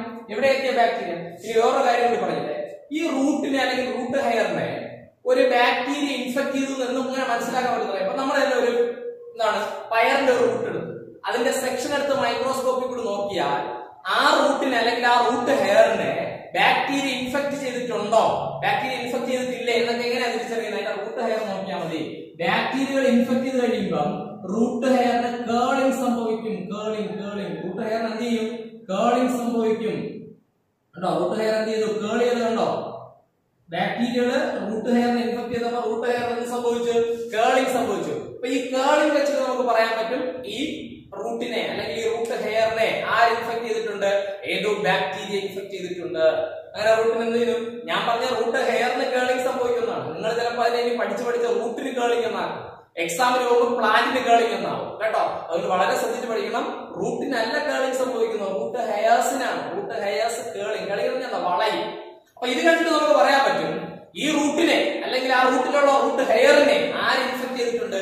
ബാക്ടീരിയ ഇൻഫെക്ട് ചെയ്തിട്ടുണ്ട്. അങ്ങനെ ബാക്ടീരിയകൾ എല്ലാം കൂടി എവിടെ എത്തി? ഇപ്പം ഇന്നർ കോർട്ടക്സിലെത്തി. എവിടെ എത്തിയിരിക്കുകയാണ്? ഇന്നർ കോർട്ടക്സിൽ എത്തിയിരിക്കുകയാണ്. ആ ബാക്ടീരിയകൾ എല്ലാം കൂടി എവിടെ എത്തിയിരിക്കുകയാണ്? Inner cortex. അവിടെ എത്തിയിട്ട് വെറുതെ ഇരിക്കുക ബാക്ടീരിയ? ഒരിക്കലുമില്ല. ഈ ഇന്നർ കോർട്ടക്സിൽ എത്തിക്കഴിഞ്ഞ ബാക്ടീരിയകൾ എന്ത് ചെയ്യുന്നറിയാമോ? ഈ ഇന്നർ കോർട്ടക്സിലെയും പെരിസൈക്കിളിലെയും സെല്ലുകളെ കണ്ടിന്യൂസ് ആയിട്ട് ഡിവൈഡ് ചെയ്യിപ്പിക്കും. എവിടത്തേക്ക് സെല്ലുകളെ? ഇന്നർ കോർട്ടക്സിലെ സെല്ലുകളെയും അതുപോലെ ഈ പെരിസൈക്കിളിലെ സെല്ലുകളെയൊക്കെ കണ്ടിന്യൂസ് ആയിട്ട്. ഞാൻ പറഞ്ഞ അതിന്റെ ഇടയിൽ ഇരിക്കുന്ന എൻഡോഡെർമിസ് ഒരു തടസ്സമേ അല്ല, ഒരു സിംഗിൾ ലെയർ സെല്ല. അങ്ങനെ ഇന്നർ കോർട്ടക്സിലെയും പെരിസൈക്കിളിലെയും സെല്ലുകൾ എന്ത് ചെയ്യും? ഇന്നർ കോർട്ടക്സിലെയും പെരിസൈക്കിളിലെയൊക്കെ സെല്ലുകൾ കണ്ടിന്യൂസ് ആയിട്ട് ഡിവൈഡ് ചെയ്യാൻ തുടങ്ങും. ഇന്നർ കോർട്ടക്സിലെയും പെരിസൈക്കിളിലെയൊക്കെ സെല്ലുകൾ എന്ത് ചെയ്യുന്നു? ഇങ്ങനെ കണ്ടിന്യൂസ് ആയിട്ട് ഡിവൈഡ് ചെയ്യും. എവിടത്തേക്ക് സെല്ലുകൾ എന്ന് മറന്നു പോരുത്. ഇന്നർ കോർട്ടക്സിലെ സെല്ലും പെരിസൈക്കിളിലെ സെല്ലും, ഇന്നർ കോർട്ടക്സിലെ സെല്ലും പെരിസൈക്കിളിലെ സെല്ലും കണ്ടിന്യൂസ് ആയിട്ട് ഡിവൈഡ് ചെയ്യും. അവിടെയുള്ള സെൽ ഓൾറെഡി അവിടെയുള്ള സെൽ എന്ത് ചെയ്യുന്നു? ഡിവൈഡ് ചെയ്യുന്നു. ഇന്നർ കോർട്ടക്സിലെയും പെരിസൈക്കിളിലെയും സെല്ലുകൾ കണ്ടിന്യൂസ് ആയിട്ട് ഡിവൈഡ് ചെയ്തിട്ട് അവിടെ ഒരു മാസ് ഓഫ് ടിഷ്യൂ ഫോം ചെയ്യും. ഒരു മാസ് ഓഫ് ടിഷ്യൂ ഫോം ചെയ്യും. അതിനെ നമ്മള് നോഡ്യൂൾ എന്ന് വിളിക്കും. ഈ സാധനത്തിന്റെ പേരാണ് നോഡ്യൂൾ. ഇവിടെ ഫോം ചെയ്ത മാസ് ഓഫ് ടിഷ്യൂ എന്ത് വിളിക്കും? നോഡ്യൂൾ എന്ന് വിളിക്കും. നോഡ്യൂൾ കണ്ടോ? എങ്ങനെയാണ് നോഡ്യൂൾ ഫോം ചെയ്തത്? ഇന്നർ കോർട്ടക്സിൽ എത്തിയ ബാക്ടീരിയോയിഡുകൾ അല്ലെങ്കിൽ ബാക്ടീരിയകള് ഇന്നർ കോർട്ടക്സിലെയും പെരിസൈക്കിളിലെയും സെല്ലുകളെ കണ്ടിന്യൂസ് ആയിട്ട് ഡിവൈഡ് ചെയ്യിപ്പിക്കും. നമുക്കറിയാം എവിടെയെങ്കിലും കണ്ടിന്യൂസ് ആയിട്ട് സെൽ ഡിവിഷൻ നടന്നാൽ അവിടെ ഒരു ട്യൂമർ പോലെ ഫോം ചെയ്യും. ഇപ്പൊ നമ്മൾ തന്നെ നമ്മുടെ കയ്യുടെ ഏതെങ്കിലും ഒരു പോർഷനിൽ കണ്ടിന്യൂസ് ആയിട്ട് ഇപ്പൊ സെൽ ഡിവിഷൻ നടക്കണം, ഉറപ്പായിട്ടും അവിടെ ഒരു ട്യൂമർ, ഒരു മുഴ നമ്മുടെ മലയാളത്തിൽ പറയാം, ട്യൂമർ ഉണ്ടാവൂലേ? അതുപോലെയുള്ളൂ. ഇന്നർ കോർട്ടക്സിലെയും പെരിസൈക്കിളിലെയും സെല്ലുകള് കണ്ടിന്യൂസ് ആയിട്ട് ഡിവൈഡ് ചെയ്യുമ്പോൾ അവിടെ ഒരു മാസ് ഓഫ് ടിഷ്യൂ ഫോം ചെയ്യുന്നു. ആ മാസ് ഓഫ് ടിഷ്യൂനെ വിളിക്കുന്ന പേരാണ് നോഡ്യൂൾ. അങ്ങനെ ഈ റൂട്ടിന്റെ പല പോർഷൻസിൽ ഇങ്ങനെ എന്ത് വരും? നോഡ്യൂളുകൾ വരും. എന്ത് വരും? അത് നമ്മള് ഒരു പയർ ചെടി ഉണ്ടല്ലോ, പയർ ചെടി, എന്റെ വേരെടുക്കുക. പയറുടെ വേരെടുത്തിട്ട് ഇതുപോലെ ഇത്രയും വണ്ണമൊന്നും കാണും, ഞാൻ പറഞ്ഞതാ. ഇതുപോലെ ഒരു വേരെടുത്തിട്ട് നമ്മുടെ കൈ കൊണ്ടായാലും ഇങ്ങനെ പത്തിയൊന്ന് പിടിച്ചു നോക്കുക. അപ്പൊ അവിടെ എവിടെയായിട്ട് ഇങ്ങനെ ഹമ്പ് പോലെ ഇങ്ങനെ വീർത്ത് സ്പെള്ളനായിട്ടിരിക്കും. അപ്പം പയറ് ചെടിയുടെ വേര് നമ്മൾ ഇങ്ങനെ സ്പർശിച്ചു നോക്കുമ്പോൾ, അങ്ങനെ തൊട്ടു നോക്കുമ്പോൾ ആ റൂട്ടിന്റെ പല പോർഷൻസ് ഇങ്ങനെ ബൾജ് ചെയ്തിരിക്കും. അവിടെ എന്ത് ഫോം ചെയ്തിരിക്കുന്നതാണ്? നോഡ്യൂൾ ഫോം ചെയ്തിരിക്കുന്നതാണ്. കണ്ടോ? നോഡ്യൂൾ ഫോം ചെയ്തത് അകത്തെത്തിയ ബാക്ടീരിയോയിഡുകൾ ഇന്നർ കോർട്ടക്സിലെയും പെരിസൈക്കിളിലെയും സെല്ലുകളെ ഡിവൈഡ് ചെയ്യിപ്പിച്ചിട്ട് എന്ത് ഫോം ചെയ്തു? അവിടെ ഒരു നോഡ്യൂൾ ഫോം ചെയ്തു. അവിടെ എന്ത് ഫോം ചെയ്തിരിക്കുകയാണ്? അവിടെ ഒരു നോഡ്യൂൾ ഫോം ചെയ്തു. കണ്ടോ? നോഡ്യൂൾ, ഇങ്ങനെ ഒരു നോഡ്യൂൾ ഫോം ചെയ്തു. അപ്പൊ നിങ്ങൾ ചോദിക്കും അകത്തോട്ട് കയറിപ്പോയ ബാക്ടീരിയകളൊക്കെ ഇവിടെ, ബാക്ടീരിയ ഇതിനകത്തിരിക്കുക, നോഡ്യൂളിനകത്തിരിക്കുക. അകത്തോട്ട് കയറിപ്പോയില്ലേ ബാക്ടീരിയ, നൈട്രജൻ ഫിക്സ് ചെയ്യുന്ന ബാക്ടീരിയ, റൈസോബിയോ ഫ്രാങ്കിയോ ആരോ ആയിക്കോട്ടെ, ആ ബാക്ടീരിയ ഇപ്പൊ എവിടെ ഇരിക്കുകയാണ്? ഇതിനാ നോഡ്യൂളിനകത്തിരിക്കുകയാണ്. അപ്പൊ ഈ നോഡ്യൂളിനകത്തിരിക്കുന്ന ബാക്ടീരിയകള് ഒരു എൻസൈം പ്രൊഡ്യൂസ് ചെയ്യും. ആ എൻസൈമിന്റെ പേരാണ് നൈട്രോജിനേസ് എൻസൈം. അപ്പൊ ഈ നോഡ്യൂളിനകത്ത് ആരിരിക്കുകയാണ്? അകത്തേക്ക് കയറിപ്പോയില്ലേ ബാക്ടീരിയ, ആ ബാക്ടീരിയ ഇരിക്കുകയാണ് അകത്തേക്ക്. റൂട്ട് ഹെയറിനെ ഇൻഫെക്ട് ചെയ്ത് എന്താണ് എപ്പിഡെർമിസിലൂടെ കോർട്ടക്സിലൂടെ അങ്ങനെ ഇന്നർ കോർട്ടക്സിൽ എത്തിയ ബാക്ടീരിയകൾ ഇവിടെ എന്തിനകത്തായി? നോഡ്യൂളിനകത്ത്. ഇങ്ങനെയാണ് അകത്തെത്തിയ ബാക്ടീരിയ ഇന്നർ കോർട്ടക്സിലെ പെരിസൈക്കിളിലെ സെല്ലുകളെ ഡിവൈഡ് ചെയ്യിപ്പിച്ചിട്ട് ഒരു മാസ് ഓഫ് ടിഷ്യൂ ഫോം ചെയ്യും. ആ മാസ് ഓഫ് ടിഷ്യൂ ആണ് ഈ നോഡ്യൂൾ. ഈ നോഡ്യൂളിനകത്തിരിക്കുകയാണ്. ആ ബാക്ടീരിയയിൽ പ്രൊഡ്യൂസ് ചെയ്യുന്ന എൻസൈമിന്റെ പേരാണ് നൈട്രോജനേസ് എൻസൈം. ഇനി ഈ നോഡ്യൂളിനകത്ത് നൈട്രോജനേസ് എൻസൈം മാത്രമല്ല, നൈട്രോജനേസ് എൻസൈം എങ്ങനെയാണ് ഇതിനകത്തിരിക്കുന്ന ബാക്ടീരിയകൾ പ്രൊഡ്യൂസ് ചെയ്യുന്നത്? അകത്തേക്ക് കയറിപ്പോയ ബാക്ടീരിയ ഇല്ലേ, റൂട്ടിനകത്തേക്ക് കയറിപ്പോയ ബാക്ടീരിയ ഇല്ലേ, ആ ബാക്ടീരിയകൾ ഇതിനകത്തിരിക്കുക. ഏതിനകത്തിരിക്കുക? ഇതിനകത്ത്, ഈ നോഡ്യൂളിനകത്ത്. നോഡ്യൂളിനകത്തിരിക്കുന്ന ബാക്ടീരിയകള് അവിടെ ഇരുന്നുകൊണ്ട് പ്രൊഡ്യൂസ് ചെയ്യുന്ന എൻസൈം, നോഡ്യൂളിനകത്തിരിക്കുന്ന ബാക്ടീരിയകൾ അവിടെ ഇരുന്നുകൊണ്ട് പ്രൊഡ്യൂസ് ചെയ്യുന്ന എൻസൈമാണ് ഏത് എൻസൈം? നൈട്രോജീനേസ് എൻസൈം. ഏതെൻസൈം? നൈട്രോജീനേസ് എൻസൈം. ഏതെൻസൈം? നൈട്രോജീനേസ് എൻസൈം. അവിടെ ഇരുന്നുകൊണ്ട് നൈട്രോജീനേസ് എൻസൈം മാത്രമല്ല, അവിടെ ഇരുന്നുകൊണ്ട് അവന്മാർ എവിടെ ഇരുന്നുണ്ട്? ഇതിനകത്തിരുന്നുണ്ട് ഈ ബാക്ടീരിയകൾ അകത്തേക്ക് കയറിപ്പോയില്ലേ ബാക്ടീരിയ, അവന്മാരും ഈ നോഡ്യൂളിലെ സെല്ലുകളിലെ പ്ലാന്റ് സെല്ലുകൾ, ആ സെല്ലുകളും ചേർന്നിട്ട് ഒരു പിഗ്മെന്റ് ഉണ്ടാക്കും. പിഗ്മെന്റ് എന്ന് പറഞ്ഞാൽ എന്താ? കളറുള്ള സബ്സ്റ്റൻസ്. ആ പിഗ്മെന്റിന്റെ പേരാണ് ലെഗ് ഹീമോഗ്ലോബിൻ. ലെഗുമിനസ് ഹീമോഗ്ലോബിൻ ആണ് ചുരുക്കി നമ്മൾ എന്ത് വിളിക്കും? Leg haemoglobin. ഹീമോഗ്ലോബിൻ ചുരുക്കി വിളിക്കുന്നതാണ് ലെഗുമിനസ് ഹീമോഗ്ലോബിൻ ചുരുക്കി. അപ്പൊ നമുക്ക് ഈ നോഡ്യൂളിനകത്ത് രണ്ട് സബ്സ്റ്റൻസുകൾ ഉണ്ട്. ഒരു എൻസൈമാണ്, ഇതിന്റെ പേരെന്താ? Nitrogenase enzyme. ആര് പ്രൊഡ്യൂസ് ചെയ്തതാണ്? ഈ നോഡ്യൂളിനകത്തിരിക്കുന്ന ബാക്ടീരിയകൾ പ്രൊഡ്യൂസ് ചെയ്ത എൻസൈമാണ് എന്ന് പറയുന്നത് നൈട്രോജനസ് എൻസൈം. പിന്നെ അകത്തെത്തിയ ബാക്ടീരിയകളും അവിടെയുള്ള സെല്ലുകളും ചേർന്നിട്ട്, അകത്തെത്തിയ ബാക്ടീരിയകളും അവിടെയുള്ള സെല്ലിലെ നോഡിയുള്ള സെല്ലുകളും ചേർന്നിട്ട് ഒരു പിഗ്മെന്റ് ഉണ്ടാക്കി. ആ പിഗ്മെന്റിന്റെ പേരാണ് ലെഗ് ഹീമോഗ്ലോബിൻ. അപ്പൊ ഇതിനകത്ത് രണ്ട് സാധനമുണ്ട്. അതിനകത്ത് നോഡ്യൂളിനകത്ത് രണ്ട് സാധനമുണ്ട്. അവിടുത്തെ ബാക്ടീരിയകൾ പ്രൊഡ്യൂസ് ചെയ്ത എൻസൈമായ നൈട്രോജീനസ് എൻസൈമും ഉണ്ട്. ബാക്ടീരിയകൾ പ്രൊഡ്യൂസ് ചെയ്ത എൻസൈമായ നൈട്രോജീനസ് എൻസൈമും ഉണ്ട്. നൈട്രോജീനസ് എൻസൈമും ഉണ്ട്. അതുപോലെ തന്നെ അവിടെ ഒരു പിഗ്മെന്റ് ഉണ്ട്. ആ പിഗ്മെന്റിന്റെ പേര്, നമ്മുടെ ബോഡിയിൽ ഒരു ഹീമോഗ്ലോബിൻ ഉണ്ട്, റെഡ് കളർ ആണ് അല്ലെ? റെഡ് കളർ ഹീമോഗ്ലോബിൻ, ഓക്സിജനെ ക്യാരി ചെയ്യുന്ന ഹീമോഗ്ലോബിൻ. അതുപോലെ ഇതിനെ വിളിക്കുന്നത് എന്താണ്? ആ ഹീമോഗ്ലോബിൻ അല്ല, ഇത് വേറെ haemoglobin, leg haemoglobin, LEG, leguminous haemoglobin ചുരുക്കി ലെഗ് ഹീമോഗ്ലോബിൻ എന്ന് വിളിക്കും. അത് ഒരു പിങ്ക് കളറിലുള്ള സബ്സ്റ്റൻസ് ആണ് കേട്ടോ. അതിന്റെ ഫംഗ്ഷൻ ഒക്കെ നമ്മൾ പഠിക്കും. അപ്പൊ നമ്മള് ഈ നൈട്രോജനസ് എൻസൈമും ലെഗ് ഹീമോഗ്ലോബിനും ഈ നോഡ്യൂളിനകത്ത് എന്താ ചെയ്യുന്നത്, എങ്ങനെയാണ് നൈട്രോജൻ ഫിക്സ് ചെയ്യുന്നത്, അപ്പൊ അത് വായിച്ചു. അപ്പം നൈട്രോജനസ് എൻസൈമിന്റെ ഫംഗ്ഷൻ നമുക്ക് ആദ്യം പഠിക്കാം. നമുക്ക് രണ്ടുപേരുടെ ഫംഗ്ഷൻ പഠിക്കണം.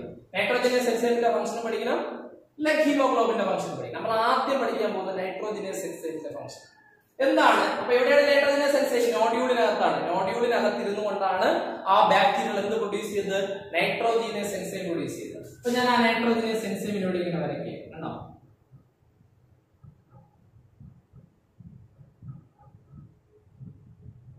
ഇതാണ് നൈട്രോജനസ് എൻസൈം. ഇതുപോലത്തെ ഒരു എൻസൈം, ഒരു നൈട്രോജനസ് എൻസൈം അല്ല, കുറെ നൈട്രോജനസ് എൻസൈം കാണും കേട്ടോ. ഇത് ഒരെണ്ണമേ ഞാൻ വരച്ചിട്ടുള്ളൂ.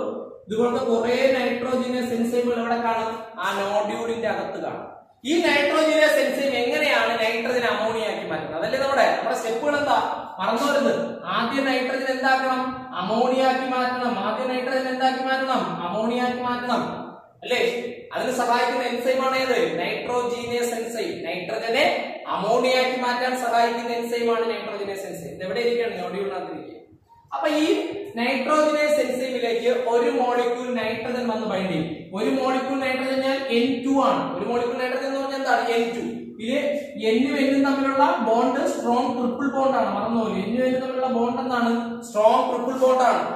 അപ്പൊ N2 ആണ്. ഒരു നൈട്രജൻ മോളിക്യൂൾ എന്ന് പറയുന്നത് രണ്ട് നൈട്രജൻ ആറ്റമാണ്. ആ രണ്ട് നൈട്രജൻ ആറ്റംസും തമ്മിലുള്ള ബോണ്ട് N2 N-ഉം N. ഓക്കെ, ഇവിടെ N2 അല്ല, N രണ്ട് N വരുമ്പോഴാണ് N2 എന്ന് പറയുന്നത്. അപ്പൊ ഇതിനകത്ത് വരുന്ന രണ്ട് എണ്ണുകൾ തമ്മിലുള്ള ബോണ്ട് എന്താണ്? സ്ട്രോങ് ട്രിപ്പിൾ ബോണ്ട് ആണ്. Strong triple bond. അപ്പൊ ഇതുപോലെ ഒരു നൈട്രജൻ മോളിക്യൂൾ എവിടെ ബൈൻഡ് ചെയ്യുന്നു? ഒരു നൈട്രജൻ മോളിക്യൂൾ ഒന്ന് ഈ നൈട്രോജനസ് എൻസൈമിൽ ബൈൻഡ് ചെയ്യും. എവിടെ ബൈൻഡ് ചെയ്യും? നൈട്രോജനസ് എൻസൈമിൽ. ഈ നൈട്രജൻ ഇടയ്ക്കിരിക്കുന്ന ബോണ്ട് ഏതെന്ന് ഞാൻ പറഞ്ഞു? സ്ട്രോങ് ട്രിപ്പിൾ ബോണ്ട് ആണ്. അപ്പൊ ഒരു മോളിക്യൂൾ നൈട്രജൻ വന്ന് നോഡ്യൂളിനകത്തിരിക്കുന്ന നൈട്രോജീനസ് എൻസൈമിൽ ബൈൻഡ് ചെയ്തു. ഇവിടെ ബൈൻഡ് ചെയ്തു? നൈട്രോജീനസ് എൻസൈമിൽ ബൈൻഡ് ചെയ്തു. നൈട്രോജീനസ് എൻസൈമിൽ ബൈൻഡ് ചെയ്തു. ഇനി എന്ത് സംഭവിക്കുന്നു? ഒരു മോളിക്യൂൾ ഹൈഡ്രജൻ, ഒരു മോളിക്യൂൾ ഹൈഡ്രജൻ H2, രണ്ട് ഹൈഡ്രജൻ, ഒരു മോളിക്യൂൾ ഹൈഡ്രജൻ വരും. ഒരു മോളിക്യൂൾ ഹൈഡ്രജൻ H2 വരെ. അതിൽ ഒരു മോളിക്യൂൾ ഹൈഡ്രജൻ രണ്ട് ഹൈഡ്രജൻ. ഒരു ഹൈഡ്രജൻ ഒരു നൈട്രജനിലും മറ്റേ ഹൈഡ്രജൻ അടുത്ത നൈട്രജനിലും രണ്ടിടത്തായിട്ട് ബൈൻഡ് ചെയ്യും. ഓക്കെ, ഒരു മോളിക്യൂൾ ഹൈഡ്രജൻ. വീണ്ടും ഒരു മോളിക്യൂൾ ഹൈഡ്രജൻ കൂടി വരും. അപ്പൊ വീണ്ടും രണ്ട് ഹൈഡ്രജൻ വരെയാണ്. അതിൽ ഒരെണ്ണം ഇവിടെ ബൈൻഡ് ചെയ്യുന്നു, ഒരെണ്ണം ഇവിടെ ബൈൻഡ് ചെയ്യുന്നു. ഓക്കെ അല്ലേ? വീണ്ടും ഒരു മോളിക്യൂൾ ഹൈഡ്രജനും കൂടി വരെയാണ്. അതിൽ ഒരെണ്ണം. അപ്പൊ ഇതിനൊരു പ്രത്യേകത കൂടി പറഞ്ഞുതരാം. ഇതിൽ ഒരു മോളിക്യൂൾ ഹൈഡ്രജൻ വന്ന് ബൈൻഡ് ചെയ്യുമ്പോൾ ഒരു ബോണ്ട് ബ്രേക്ക് ആവും. അടുത്ത ഒരു മോളിക്യൂൾ ഹൈഡ്രജൻ കൂടി വന്ന് ബൈൻഡ് ചെയ്യുമ്പോൾ അടുത്ത ബോണ്ട് ബ്രേക്ക് ആവും. മൂന്നാമത് ഒരു മോളിക്യൂൾ ഹൈഡ്രജനും കൂടി വന്ന് ബൈൻഡ് ചെയ്യുമ്പോൾ അടുത്ത ബോണ്ടും ബ്രേക്ക് ആവും. ഇപ്പൊ നൈട്രജനും നൈട്രജനും തമ്മിൽ ഒരു ബന്ധവും ഇല്ല. ഇവിടെ നോക്കിക്കേ, N-ഉം H3 എന്തായി മാറി? ഇവിടുന്ന് N-ഉം H3 ഫ്രീ ആയി പോവുകയാണ്. N-ഉം 3 H നോക്കും. ഇവിടെ അതുപോലെ എന്താണ്? N-ഉം 3 H ഇല്ലേ? അപ്പൊ N-ഉം 3 H ആകുമ്പോൾ എന്തായി മാറി? അമോണിയ ആയില്ലേ? NH3 ആയില്ലേ? തീർച്ചയായിട്ടും NH3 ആയി മാറി. അപ്പൊ ആര് ഫ്രീ ആയി? വീണ്ടും നൈട്രോജനസ് എൻസൈം ഫ്രീ ആയി. ഇതുപോലെ ഒരു നൈട്രോജനസ് എൻസൈം അല്ല, വേറെ കുറെയാണ്. വീണ്ടും അതിലേക്ക് അടുത്ത മോളിക്യൂൾ നൈട്രജൻ വന്ന് ബൈൻഡ് ചെയ്യും. അടുത്ത മോളിക്യൂൾ നൈട്രജൻ, കാരണം ഫ്രീ ആയില്ലേ നൈട്രോജനസ് എൻസൈം. അപ്പൊ വീണ്ടും ഒരു മോളിക്യൂൾ ഹൈഡ്രജൻ, അതായത് രണ്ട് ഹൈഡ്രജൻ വരുന്നു. ഇവിടെ ഒരു ഹൈഡ്രജൻ ബൈൻഡ് ചെയ്യുന്നു, ഇവിടെ ഒരു ഹൈഡ്രജൻ ബൈൻഡ് ചെയ്യുന്നു. അപ്പൊ ഒരു ബോണ്ട് അങ്ങ് ബ്രേക്ക് ആവും. നൈട്രജൻ തമ്മിലുള്ള ഒരു ബോണ്ട് ബ്രേക്ക് ആവും. വീണ്ടും ഒരു മോളിക്യൂൾ ഹൈഡ്രജനും കൂടി വരും, രണ്ട് ഹൈഡ്രജൻ. അപ്പം N-ഉം N തമ്മിലുള്ള അടുത്ത ബോണ്ടും ബ്രേക്ക് ആയി. വീണ്ടും ഒരു മോളിക്യൂൾ ഹൈഡ്രജനും കൂടി വരുന്നു. അങ്ങനെ നൈട്രജനും തമ്മിലുള്ള 3 ബോണ്ടും ബ്രേക്ക് ആയി. അങ്ങനെ ഫ്രീ ആയിട്ടുള്ള വീണ്ടും 2 അമോണിയ ഉണ്ടാവും. ഇവിടെ ഇത്രയും സംഭവിക്കുന്നുള്ളൂ. നോർമലി പറഞ്ഞു കഴിഞ്ഞാൽ എന്താണ്? നൈട്രജനും ഒരിക്കുകയാണ്. ഇവിടെ ഇരിക്കുകയാണ് നൈട്രജൻ, അതായത് ഒരു മോളിക്യൂൾ നൈട്രജൻ. അപ്പൊ അടുത്ത അതിലേക്ക് ബൈൻഡ് ചെയ്യാൻ ഒരു മോളിക്യൂൾ ഹൈഡ്രജൻ വരെയാണ്. ഒരു മോളിക്യൂൾ ഹൈഡ്രജൻ എന്ന് പറഞ്ഞാൽ H2 രണ്ട് ഹൈഡ്രജൻ, അതിൽ ഒരു ഹൈഡ്രജൻ വന്ന് ഇതിൽ ബൈൻഡ് ചെയ്യുന്നു, ഒരു ഹൈഡ്രജൻ വന്ന് ഇതിൽ ബൈൻഡ് ചെയ്യുന്നു. അപ്പൊ ഒരു ബോണ്ട് എന്ന് പറയാം. ഇവിടെ നടക്കുന്ന കാര്യമാണ് ഞാൻ അങ്ങോട്ട് മാറ്റി പറഞ്ഞത്. വീണ്ടും ഒരു മോളിക്യൂൾ ഹൈഡ്രജനും കൂടി വരും. ഇവിടെ ഒരു ഹൈഡ്രജൻ ബൈൻഡ് ചെയ്യും, ഇവിടെ ഒരു ഹൈഡ്രജൻ ബൈൻഡ് ചെയ്യും. അടുത്ത ബോണ്ടും ബ്രേക്ക് ആവും. വീണ്ടും ഒരു മോളിക്യൂൾ എന്ത് വരും? ഹൈഡ്രജൻ വരും. ഒന്നിവിടെ ബൈൻഡ് ചെയ്യും, ഒന്നിവിടെ ബൈൻഡ് ചെയ്യും. ഈ ബോണ്ടും ബ്രേക്ക് ആയി. ഇപ്പൊ നൈട്രജനിൽ ഒരു ബന്ധവുമില്ല. അപ്പൊ ഇതൊരു NH3 ആയി, ഇതൊരു NH3 ആയി. കണ്ടോ? അങ്ങനെ ഒരു മോളിക്യൂൾ നൈട്രജനിൽ നിന്ന് രണ്ട് അമോണിയ മോളിക്യൂൾ ഉണ്ടാക്കാം. 3 പ്രാവശ്യം ആര് ബൈൻഡ് ചെയ്യണം? ഹൈഡ്രജൻ മോളിക്യൂൾ ബൈൻഡ് ചെയ്യണം. കണ്ടോ? ക്ലിയർ ആയില്ലേ?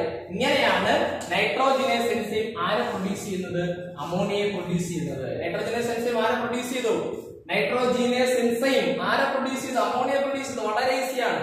നോഡ്യൂളിനകത്തിരിക്കുന്ന നൈട്രോജനേസ് എൻസൈമിലേക്ക് ഒരു മോളിക്യൂൾ നൈട്രജൻ വന്ന് ബൈൻഡ് ചെയ്യും. ഒരു മോളിക്യൂൾ നൈട്രജൻ രണ്ട് നൈട്രജൻ ഉണ്ട്.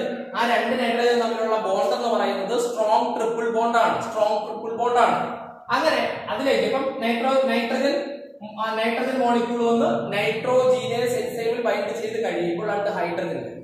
ഒരു മോളിക്യൂൾ ഹൈഡ്രജൻ ആദ്യം വരും, രണ്ട് ഹൈഡ്രജൻ വരുമ്പോൾ എന്ത് ചെയ്യും? ഒരു ഹൈഡ്രജൻ ഒരു നൈട്രജനിലും അടുത്ത ഹൈഡ്രജൻ അടുത്ത നൈട്രജനിലും ബൈൻഡ് ചെയ്യും. അപ്പൊ ഒരു ബോണ്ട് ഇവിടെ ബ്രേക്ക് ആവും. വീണ്ടും ഒരു മോളിക്യൂൾ ഹൈഡ്രജൻ വരും, രണ്ട് ഹൈഡ്രജൻ, അതിൽ ഒന്നിവിടെയും ഒന്നിവിടെയും ബൈൻഡ് ചെയ്യുമ്പോൾ അടുത്ത ബോണ്ട് ബ്രേക്ക് ആവും. വീണ്ടും മൂന്നാമത് ഒരു മോളിക്യൂൾ ഹൈഡ്രജൻ കൂടി വരും. അതിൽ രണ്ട് ഹൈഡ്രജൻ ഉണ്ട്. ഒരു മോളിക്യൂൾ എന്ന് പറഞ്ഞാൽ രണ്ട് ഹൈഡ്രജനാണ്. അതിൽ ഒരെണ്ണം അവിടെ എവിടെയും ബൈൻഡ് ചെയ്യുമ്പോൾ 3 ബോണ്ടും ബ്രേക്ക് ആവും. നൈട്രജൻ 3 ബോണ്ടും ബ്രേക്ക് ആവും. അങ്ങനെ ബ്രേക്ക് ആകുമ്പോൾ ഫ്രീ ആയിട്ടുള്ള രണ്ട് അമോണിയ NH3 കണ്ടോ? അപ്പൊ ഒരു മോളിക്യൂൾ ഒരു മോളിക്യൂൾ നൈട്രജൻ വന്ന് നൈട്രോജനേസ് എൻസൈമിൽ ബൈൻഡ് ചെയ്താൽ, ഒരു മോളിക്യൂൾ നൈട്രജൻ വന്ന് നൈട്രോജനേസ് എൻസൈമിൽ ബൈൻഡ് ചെയ്താൽ അതിൽ നിന്ന് നമുക്ക് 2 മോളിക്യൂൾ അമോണിയ. മനസ്സിലായോ? 2 മോളിക്യൂൾ അമോണിയ. ക്ലിയർ അല്ലേ? ഓക്കെ അല്ലേ? ഓക്കെ ആണല്ലോ? ക്ലിയർ ആണല്ലോ? ഇങ്ങനെയാണ് നൈട്രജൻ അമോണിയ ഉണ്ടോ? ബാക്ടീരിയ റൂട്ടിനകത്ത് പോയി നോഡ്യൂൾ ഉണ്ടാക്കി, നോഡ്യൂളിനകത്തിരിക്കുന്ന ബാക്ടീരിയ ഒരു എൻസൈം പ്രൊഡ്യൂസ് ചെയ്ത് നൈട്രോജനേസ് എൻസൈം. ആ എൻസൈമിലേക്ക് ഒരു മോളിക്യൂൾ നൈട്രജൻ വരുന്നു, പുറകെ 3 മോളിക്യൂൾ ഹൈഡ്രജൻ വരുന്നു. അങ്ങനെ 2 മോളിക്യൂൾ അമോണിയ. ഇങ്ങനെയാണ് നൈട്രജനെ അമോണിയ ആക്കി മാറ്റുന്നത്. Nitrogen fixation. അപ്പൊ നമ്മൾ ആരുടെ ഫംഗ്ഷൻ പഠിച്ചു? നൈട്രോജനേസ് എൻസൈമിന്റെ ഫംഗ്ഷൻ പഠിച്ചു. അവനാണ് നൈട്രജൻ എന്താക്കി മാറ്റി? ഇതുപോലെ അമോണിയ ആക്കി മാറ്റി. ഇത് നമുക്ക് ആരുടെ ഫംഗ്ഷൻ പഠിക്കണം? ലെഗ് ഹീമോഗ്ലോബിന്റെ ഫംഗ്ഷൻ പഠിക്കണം. ഇതും എവിടെയാണ്? നോഡ്യൂളിനകത്തുണ്ട്. ഞാൻ പറഞ്ഞു നോഡ്യൂളിനകത്ത് എത്തിയ ബാക്ടീരിയകൾ പ്രൊഡ്യൂസ് ചെയ്യുന്ന എൻസൈമാണ് നൈട്രോജനേസ് എൻസൈം. എന്നാൽ നോഡ്യൂളിനകത്ത് എത്തിയ ബാക്ടീരിയകളും നോഡ്യൂളിലെ സെല്ലുകളും ചേർന്ന്, രണ്ടുപേരും കൂടി ചേർന്ന്, നോഡ്യൂളിനകത്തുള്ള സെല്ലും നോഡ്യൂളിനകത്തെത്തിയ എൻസൈമും കൂടി ചേർന്ന്, നോഡ്യൂളിലുള്ള സെല്ലും നോഡ്യൂളിനകത്തേക്ക് എത്തിയ എൻസൈമും ചേർന്ന് പ്രൊഡ്യൂസ് ചെയ്ത ഒരു പിഗ്മെന്റ് ആണ് എന്ത്? ലെഗുമിനസ് ഹീമോഗ്ലോബിൻ അല്ലെങ്കിൽ ലെഗ് ഹീമോഗ്ലോബിൻ. ഇവന്റെ ഫംഗ്ഷൻ എന്താ? ഇവനെ അറിയപ്പെടുന്നത് ഓക്സിജൻ. ഇവനുകൊണ്ട് നോഡ്യൂളിനകത്ത് നൈട്രോജനേസ് എൻസൈം മാത്രമല്ല നോഡ്യൂളുള്ളത്, ഇവന് നോഡ്യൂളിനകത്തുണ്ട്. ഇവനെ അറിയപ്പെടുന്നത് എന്തെന്നറിയാമോ? ഓക്സിജൻ സ്കാവഞ്ചർ എന്ന്. എന്തിനാണ് ഇവനെ ഓക്സിജൻ സ്കാവഞ്ചർ എന്ന് വിളിക്കുന്നത്? ഇവൻ ഓക്സിജന്റെ രക്ഷകനാണ്. ഓക്സിജൻ സ്കാവഞ്ചർ, ഓക്സിജനെ രക്ഷിക്കുന്ന ആളാണ്. ഓക്സിജനിൽ നിന്ന് നൈട്രോജനേസ് എൻസൈമിനെ പ്രൊട്ടക്ട് ചെയ്യുന്നതാണ്. ഓക്സിജനെ രക്ഷിക്കുന്നതല്ല, ഓക്സിജനിൽ നിന്ന് ആരെ രക്ഷിക്കുന്നത്? നൈട്രോജനേസ് എൻസൈമിനെ രക്ഷിക്കുന്ന ആളാണ്. ഓക്സിജനെ തടയുമോ? ആരെ രക്ഷിക്കാനാ? Nitrogenase enzyme. എന്താണ് സംഭവം അറിയാമോ? ഇപ്പൊ ഞാൻ ചോദിക്കട്ടെ, നൈട്രോജനേസ് എൻസൈമില് നൈട്രജൻ വന്ന് ബൈൻഡ് ചെയ്തുകൊണ്ടല്ലേ ഇവിടെ അമോണിയ കിട്ടിയത്? ഈ സ്ഥാനത്ത് ഓക്സിജൻ ആണ് വന്ന് ബൈൻഡ് ചെയ്താൽ ഇവിടെ ഹൈഡ്രജൻ കൂടെ ഒന്ന് വരുത്തിയെങ്കിൽ കിട്ടുമോ? അമോണിയ കിട്ടുമോ? ഒരിക്കലും ഇല്ല. അപ്പൊ ഈ നൈട്രോജനേസ് എൻസൈമിനോട് ആർക്ക് ഭയങ്കര ഇഷ്ടമാണ്? ഓക്സിജൻ. എവിടെയെങ്കിലും നൈട്രോജനേസ് എൻസൈം ഇരിക്കുന്നുണ്ടാൽ ഉടനെ ആരും ഒന്ന് ബൈൻഡ് ചെയ്യും? ഓക്സിജൻ വന്ന് ബൈൻഡ് ചെയ്യാൻ സാധ്യതയുണ്ട്. ആരും ഒന്ന് ബൈൻഡ് ചെയ്യാൻ സാധ്യതയുണ്ട്? ഓക്സിജൻ വന്ന് ബൈൻഡ് ചെയ്യും. അങ്ങനെ ഓക്സിജൻ ബൈൻഡ് ചെയ്തിട്ട് ഒരു കാര്യമില്ല. ഓക്സിജന്റെ പുറകെ കുറെ ഹൈഡ്രജൻ കൂടി വന്നെന്ന് പറഞ്ഞ് അമോണിയ കിട്ടുമോ? അപ്പൊ ഉള്ള നൈട്രോജനേസ് എൻസൈം വേസ്റ്റ് ആയിട്ട് പോകും. അപ്പൊ ഒരു കാരണവശാലും നൈട്രോജനേസ് എൻസൈമിൽ, ഈ എൻസൈമിൽ ആരും ഒന്ന് ബൈൻഡ് ചെയ്യാൻ പാടില്ല? ഓക്സിജൻ വന്ന് ബൈൻഡ് ചെയ്യാൻ പാടില്ല. ഓക്സിജൻ ബൈൻഡ് ചെയ്താൽ പിന്നെ ആർക്കൂടെ ബൈൻഡ് ചെയ്യാൻ പറ്റില്ല? നൈട്രജൻ ബൈൻഡ് ചെയ്യാൻ പറ്റുമോ? ഓക്സിജൻ ഇരിക്കുകയല്ലേ. അപ്പൊ ഇവിടെ ഒന്ന് നൈട്രജൻ ബൈൻഡ് ചെയ്യാൻ പറ്റുമോ? നൈട്രജൻ ബൈൻഡ് ചെയ്തില്ലെങ്കിൽ അമോണിയ ഉണ്ടാവോ? അമോണിയ ഉണ്ടാവില്ല. നൈട്രജൻ ബൈൻഡ് ചെയ്തില്ലെങ്കിൽ അമോണിയ ഉണ്ടാവും? ഒരിക്കലും ഇല്ല. നൈട്രജന്റെ സ്ഥാനത്ത് ആരാണ് ബൈൻഡ് ചെയ്തിരിക്കുന്നത്? ഓക്സിജൻ ആണ് ബൈൻഡ് ചെയ്തിരിക്കുന്നത്. ഒരു യൂസും ഇല്ല. അവിടെ ആര് തന്നെ ബൈൻഡ് ചെയ്യണം? നൈട്രജൻ തന്നെ ബൈൻഡ് ചെയ്യണം. പക്ഷേ നമ്മൾ മനസ്സിലാക്കേണ്ടത് ഈ ഓക്സിജന് നൈട്രോജനേസ് എൻസൈമിനോട് ഭയങ്കര അഫിനിറ്റിയാണ്. ആർക്ക്? ഓക്സിജന് നൈട്രോജനേസ് എൻസൈമിനോട് ആർക്കുള്ളതുപോലെ, നൈട്രജൻ ഉള്ളതുപോലത്തെ അഫിനിറ്റി ഉണ്ട്. അപ്പൊ നൈട്രജൻ ഇല്ലെങ്കിൽ ആ സ്ഥാനത്ത് പെട്ടെന്ന് ആരെയും ബൈൻഡ് ചെയ്യും? ഓക്സിജൻ ബൈൻഡ് ചെയ്യും. ഓക്സിജൻ ബൈൻഡ് ചെയ്താൽ എന്ത് കിട്ടില്ല? നൈട്രോജനേസ് എൻസൈം കിട്ടില്ല. അപ്പം ഓക്സിജനിൽ നിന്ന് ആരെ പ്രൊട്ടക്ട് ചെയ്യണം? നൈട്രോജനസ് എൻസൈമിനെ പ്രൊട്ടക്ട് ചെയ്യണം. അങ്ങനെ പ്രൊട്ടക്ട് ചെയ്യുന്ന ആളാണ് ലെഹീമോഗ്ലോബിൻ. ലെഹീമോഗ്ലോബിൻ പ്രൊട്ടക്ട്സ് നൈട്രോജനസ് എൻസൈം, അല്ലാതെ പ്രൊട്ടക്ട്സ് ഓക്സിജൻ എന്ന് പറയരുത്. ലെഹീമോഗ്ലോബിൻ പ്രൊട്ടക്ട്സ് ആരെ പ്രൊട്ടക്ട് ചെയ്യുന്നു? നൈട്രോജനസ് എൻസൈമിനെ പ്രൊട്ടക്ട് ചെയ്യുന്നു. From oxygen. ആരിൽ നിന്ന്? ഓക്സിജനിൽ നിന്ന്. അപ്പൊ ഒരു കാരണവശാലും ഓക്സിജൻ വന്ന് എവിടെ ബൈൻഡ് ചെയ്യരുത്? നൈട്രോജനസ് എൻസൈമിൽ ബൈൻഡ് ചെയ്യരുത്. അപ്പൊ നൈട്രോജനസ് എൻസൈമിനെ ഓക്സിജനിൽ നിന്ന് പ്രൊട്ടക്ട് ചെയ്യുന്നതാണ്. നൈട്രോജനസ് എൻസൈമിനെ ഓക്സിജനിൽ നിന്ന് പ്രൊട്ടക്ട് ചെയ്യുന്നതാണ് ആര്? ലെഹീമോഗ്ലോബിൻ. അതുകൊണ്ടാണ് ലെഹീമോഗ്ലോബിൻ അറിയപ്പെടുന്നത് oxygen scavenger. Leghemoglobin is known as oxygen scavenger. Leghemoglobin എന്നറിയപ്പെടുന്നു? ഓക്സിജൻ സ്കാവഞ്ചർ എന്നറിയപ്പെടുന്നു. ലെഹീമോഗ്ലോബിൻ എന്നറിയപ്പെടുന്നു ഓക്സിജൻ സ്കാവഞ്ചർ. അപ്പൊ ക്ലിയർ ആയിട്ട് മനസ്സിലായോ? Node information. അമോണിയ കിട്ടിയില്ലേ? ഇനി അമോണിയ പോരാ, നമ്മൾ പഠിച്ചത് ഈ അമോണിയ കിട്ടിയാൽ മതിയോ? നമുക്കില്ല. ഇനി അമോണിയ കൺവെർട്ട് ചെയ്യണം, നൈട്രൈറ്റ് ആക്കണം, പിന്നെ നൈട്രേറ്റ് ആക്കി മാറ്റണ്ടേ? അപ്പൊ അതെങ്ങനെയാണോ ചോദിക്കും. ഇപ്പൊ അമോണിയ കിട്ടിയല്ലോ, നൈട്രജൻ ഫിക്സേഷനോട് അമോണിയ കിട്ടി. ഈ അമോണിയ ഓക്സിജനുമായിട്ട് റിയാക്ട് ചെയ്യും. ഞാനിവിടെ ബാലൻസ് ഇക്വേഷൻ ഒന്നും അല്ലാതെ എഴുതണം, ബാലൻസ്ഡ് അല്ല. അമോണിയ ആരുമായിട്ട് ബൈൻഡ് ചെയ്യും? ഓക്സിജനായിട്ട് ബൈൻഡ് ചെയ്യും. ഓക്സിജനായിട്ട് ബൈൻഡ് ചെയ്തിട്ട് ആദ്യം ആര് ഫോം ചെയ്യും? നൈട്രൈറ്റ് ഫോം ചെയ്യും. ആദ്യം ആരാ ഫോം ചെയ്യുന്നത്? അമോണിയം ഓക്സിജനായിട്ട് ബൈൻഡ് ചെയ്യുമ്പോൾ ആദ്യം NiTrite, നൈട്രൈറ്റ്. NO2- ആണ് ഫോം ചെയ്യുന്നത്. നൈട്രൈറ്റ് ഫോം ചെയ്യും. NO2-. എങ്ങനെ എഴുതാം? ആദ്യം എന്ത് ഫോം ചെയ്യുന്നു? NO2-. ഇത് NiTrite ആണ് കേട്ടോ. ഇതിന് സഹായിക്കുന്ന രണ്ട് ബാക്ടീരിയ ഉണ്ട്, നൈട്രോസോമോണസും നൈട്രോകോക്കസും. ഇതിന് സഹായിക്കുന്ന രണ്ട് ബാക്ടീരിയ ആരാ? നൈട്രോസോമോണസ് ആൻഡ് നൈട്രോകോക്കസ്. കണ്ടോ? നൈട്രജൻ ഫിക്സേഷനിലൂടെ ആരെ കിട്ടി? അമോണിയ കിട്ടിയില്ലേ? NO3 അല്ലല്ലോ, NH3 ആണ് കേട്ടോ. NH3 അമോണിയ കിട്ടിയല്ലോ. NO3 അല്ല, NH3. അമോണിയ കിട്ടിയല്ലോ. ഈ അമോണിയ നൈട്രേറ്റ് ആക്കണം. അമോണിയ ആയാൽ പോരാ. നോഡ്യൂൾ ഫോർമേഷനിലൂടെ അമോണിയ ഉണ്ടാവുള്ളൂ. നൈട്രോജനസ് എൻസൈം നൈട്രേറ്റ് പ്രൊഡ്യൂസ് ചെയ്യില്ല, അമോണിയാണ് പ്രൊഡ്യൂസ് ചെയ്തത്. ഈ അമോണിയനെ കൺവേർട്ട് ചെയ്ത് നൈട്രേറ്റ് ആക്കണ്ടേ? കാരണം അമോണിയ എല്ലാവർക്കും അബ്സോർബ് ചെയ്യാൻ പറ്റൂല. അപ്പൊ അമോണിയ ഓക്സിജനോട് റിയാക്ട് ചെയ്ത് നൈട്രേറ്റ് ആയി മാറുന്നു. ഈ റിയാക്ഷനെ കാറ്റലൈസ് ചെയ്യുന്ന രണ്ട് ബാക്ടീരിയകളാണ് ആരൊക്കെ? നൈട്രോസോമോണസും നൈട്രോകോക്കസും. ഇത് നൈട്രോസോമോണസ് എന്നുണ്ട്, ഇവിടെ നൈട്രോകോക്കസ് എന്നേ. അപ്പൊ എന്ത് കിട്ടി? നൈട്രൈറ്റ് കിട്ടി അല്ലേ? ഇനി ഈ നൈട്രൈറ്റ് എന്ത് ചെയ്യും? വീണ്ടും ഓക്സിജനുമായിട്ട് റിയാക്ട് ചെയ്യും. നൈട്രൈറ്റ് ഓക്സിജനായിട്ട് റിയാക്ട് ചെയ്യും. അത് ഏത് ബാക്ടീരിയ പ്രസൻസിൽ? നൈട്രോബാക്ടർ. അവിടെ ഒരു ബാക്ടീരിയ ഉള്ളൂ, നൈട്രോബാക്ടർ ബാക്ടീരിയ. നൈട്രോബാക്ടർ. അങ്ങനെ എന്ത് കിട്ടും? NO3-. ഇതാണ് നൈട്രേറ്റ്. ഇതാണ് പ്ലാന്റ് കൂടുതൽ അബ്സോർബ് ചെയ്യുന്നത്. ഓക്കെ, ആദ്യം അമോണിയ ഉണ്ടായി. നോഡ്യൂൾ ഫോർമേഷനിലൂടെ അവിടെ നൈട്രോജനസ് എൻസൈം ആരെ ഉണ്ടാക്കി? നൈട്രോജനസ് എൻസൈമിലേക്ക് നൈട്രജൻ പോയി ബൈൻഡ് ചെയ്യുന്നു, പുറകെ ഹൈഡ്രജൻ വരുന്നു, അങ്ങനെ അമോണിയ ഉണ്ടാവും. ഈ അമോണിയ നൈട്രൈറ്റ് ആക്കണം, പിന്നെ നൈട്രേറ്റ് ആക്കണം. അങ്ങനെ അമോണിയ ഓക്സിജനായിട്ട് റിയാക്ട് ചെയ്ത് ആദ്യം നൈട്രൈറ്റ് ആകും. ഏതൊക്കെ ബാക്ടീരിയ പ്രസൻസിൽ? നൈട്രോസോമോണസിന്റെയും നൈട്രോകോക്കസിന്റെയും. ഓക്കെ, അങ്ങനെ കിട്ടിയ നൈട്രൈറ്റ് NO2- വീണ്ടും ഓക്സിജനായിട്ട് റിയാക്ട് ചെയ്ത് ആരായി മാറും? NO3- ആയി മാറും. ഏത് ബാക്ടീരിയ പ്രസൻസിൽ? നൈട്രോബാക്ടറിന്റെ പ്രസൻസ്. ആരുടെ പ്രസൻസിൽ? നൈട്രോബാക്ടറിന്റെ പ്രസൻസ്. ക്ലിയർ ആയോ? പറഞ്ഞ പിടികിട്ടിയോ?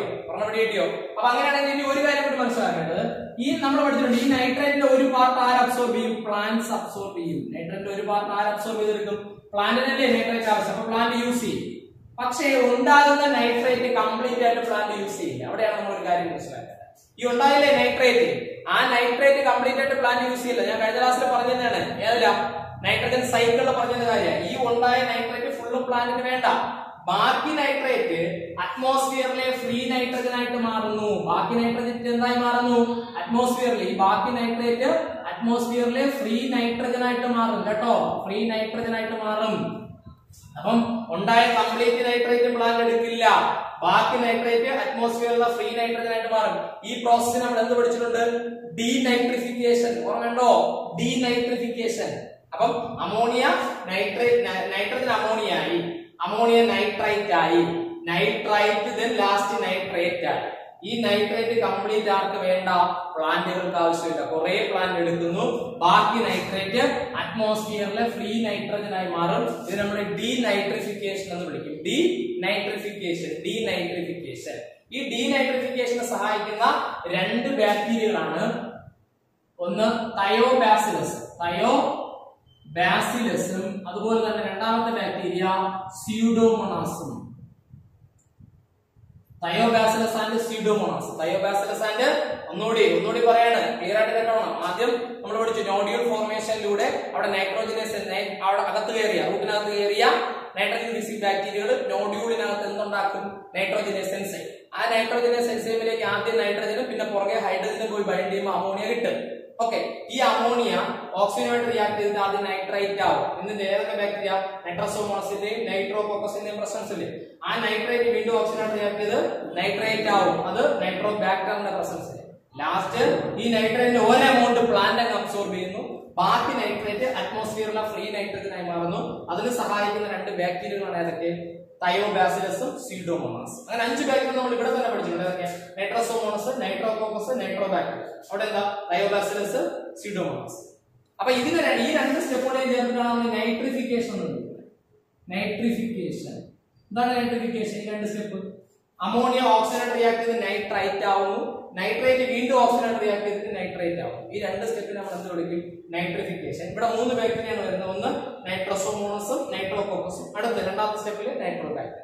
ഇനി കിട്ടിയ നൈട്രേറ്റ് ഫുള്ളും പ്ലാന്റ് അബ്സോർബ് ചെയ്യില്ല, ബാക്കി നൈട്രേറ്റ് അറ്റ്മോസ്ഫിയറിലെ ഫ്രീ നൈട്രജനായി മാറുന്നു. അതിന് സഹായിക്കുന്ന 2 ബാക്ടീരിയയാണ് തയോബാസിലസ് ആൻഡ് സ്യൂഡോമോണാസ്. അപ്പൊ ഇതാണ് നൈട്രോജൻ ഫിക്സേഷൻ. ആദ്യം നൈട്രജൻ അമോണിയ ആക്കുന്നു, അമോണിയ പിന്നെ നൈട്രേറ്റ് ആക്കുന്നു, ലാസ്റ്റ് നൈട്രേറ്റിനെ നൈട്രേറ്റ് ആക്കി. ഓക്കെ അല്ലേ? ക്ലിയർ അല്ലേ?